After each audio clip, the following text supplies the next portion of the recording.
আপনি কি কখনো লক্ষ্য করেছেন, যতই টাকা উপার্জন করুন না কেন, মাসের শেষে পকেট প্রায় খালি হয়ে যায়।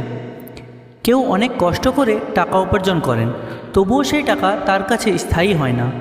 আবার কেউ খুব বেশি আয় না করেও ধীরে ধীরে ধনী হয়ে ওঠেন। কিন্তু কেন এমন হয়? হিন্দু শাস্ত্র, গরুড় পুরাণ, চাণক্যনীতি এবং বিভিন্ন ধর্মগ্রন্থে এমন কিছু কারণের কথা বলা হয়েছে যার জন্য মা লক্ষ্মী মানুষের ঘরে স্থায়ীভাবে বাস করেন না। আজকের ভিডিওতে আমরা জানব টাকা কেন হাতে টেকে না এবং কোন ভুলগুলো করলে ধন সম্পদ ধীরে ধীরে জীবন থেকে দূরে সরে যায়। তাই ভিডিওটি শেষ পর্যন্ত দেখুন, কারণ শেষের কারণটি জানলে আপনি অবাক হয়ে যাবেন। চলুন তাহলে না দেরি করে ভিডিওটা শুরু করা যাক।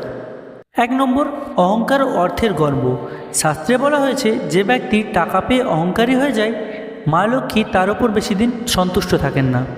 অনেক মানুষ সামান্য অর্থ পেলেই অন্যকে ছোট করতে শুরু করেন। তারা ভাবেন টাকা থাকলেই সব কিছু পাওয়া যায়। কিন্তু মনে রাখবেন, লক্ষ্মী চঞ্চলা, তিনি কখনো অহংকার পছন্দ করেন না। রাবণ ছিল অত্যন্ত ধনী ও শক্তিশালী, কিন্তু অহংকারের কারণে তার সব কিছু ধ্বংস হয়ে গিয়েছিল। অহংকার যত বাড়ে, সম্পদ তত দ্রুত কমতে শুরু করে। 2 নম্বর, বাবা মা ও গুরুজনদের অসম্মান। হিন্দু শাস্ত্রে বাবা মাকে জীবন্ত দেবতা বলা হয়েছে। যে ব্যক্তি নিজের বাবা মা বা গুরুজনদের অসম্মান করে, তার জীবনে ধন সম্পদের স্থায়িত্ব থাকে না। অনেক সময় দেখা যায় মানুষ বাইরে সবাইকে সম্মান দেয়, কিন্তু নিজের বাড়ির বয়স্ক মানুষদের অবহেলা করে। শাস্ত্র অনুযায়ী এর ফলে পুণ্যক্ষয় হতে থাকে, আর পুণ্য কমলে অর্থও ধীরে ধীরে দূরে চলে যায়। 3 নম্বর, অপবিত্র ও অগোছালো জীবন। মা লক্ষ্মী পরিচ্ছন্নতা ভালোবাসেন। যে বাড়ি নোংরা, অগোছালো এবং অশান্তিতে ভরা থাকে, সেখানে লক্ষ্মীর কৃপা দীর্ঘস্থায়ী হয় না। অনেকেই টাকা রোজগার করেন, কিন্তু ঘরে সবসময় অশান্তি লেগেই থাকে। শাস্ত্রে বলা হয়েছে, যেখানে প্রতিদিন ঝগড়া হয়, সেখানে ধন সম্পদ ধীরে ধীরে নষ্ট হতে শুরু করে। তাই শুধু টাকা উপার্জন নয়, ঘরের পরিবেশও সুন্দর রাখা জরুরি। 4 নম্বর, মিথ্যা কথা ও প্রতারণা। চাণক্যনীতিতে বলা হয়েছে, প্রতারণার মাধ্যমে অর্জিত অর্থ কখনো স্থায়ী সুখ দেয় না। অন্যকে ঠকিয়ে, মিথ্যা বলে বা অন্যায় উপায়ে উপার্জন করা টাকা কিছুদিন থাকতে পারে, কিন্তু একসময় সেই অর্থ কোনো না কোনোভাবে চলেই যায়।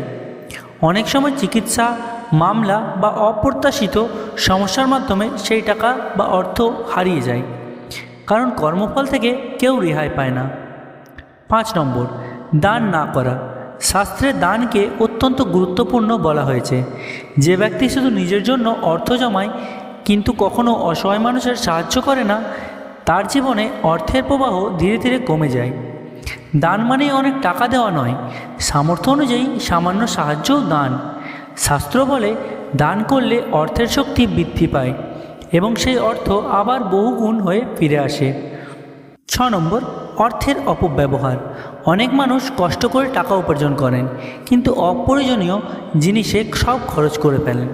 অযথা বিলাসিতা, নেশা বা খারাপ অভ্যাসে টাকা নষ্ট করা শাস্ত্রে অশুভ বলে বিবেচিত হয়। অর্থকে সম্মান না করলে অর্থও মানুষকে সম্মান করে না। যে ব্যক্তি নিজের অর্থের সঠিক ব্যবহার করতে জানে না, তার হাতে টাকা বেশি দিন থাকে না। 7 নম্বর, কৃতজ্ঞতা না থাকা। এটাই সবচেয়ে গুরুত্বপূর্ণ কারণ। শাস্ত্রে বলা হয়েছে, অকৃতজ্ঞ মানুষের জীবনে সুখ ও সমৃদ্ধি দীর্ঘস্থায়ী হয় না। অনেক মানুষ সব কিছু পাওয়ার পরও অসন্তুষ্ট থাকেন।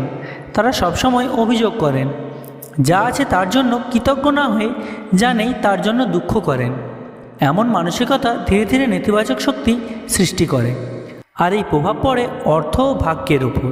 তাহলে বন্ধুরা, শাস্ত্র অনুযায়ী টাকা শুধু পরিশ্রমের ফল নয়, এটি আমাদের কর্ম, আচরণ এবং মানসিকতার সঙ্গেও জড়িত। অহংকার, প্রতারণা, অপবিত্রতা, বাবা মায়ের অসম্মান, দান না করা এবং কৃতজ্ঞতার অভাব, এই কারণগুলো ধন সম্পদকে জীবন থেকে দূরে সরিয়ে দিতে পারে। তাই যদি আপনি চান অর্থ আপনার জীবনে স্থায়ী হোক, তাহলে শুধু বেশি উপার্জনের চেষ্টা নয়, নিজের আচরণ ও চিন্তাধারাকেও পরিবর্তন করতে হবে।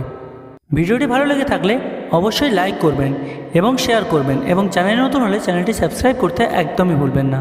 আর কমেন্টে লিখে জানান আপনার মতে মানুষের হাতে টাকা না টেকার সবচেয়ে বড় কারণ কী।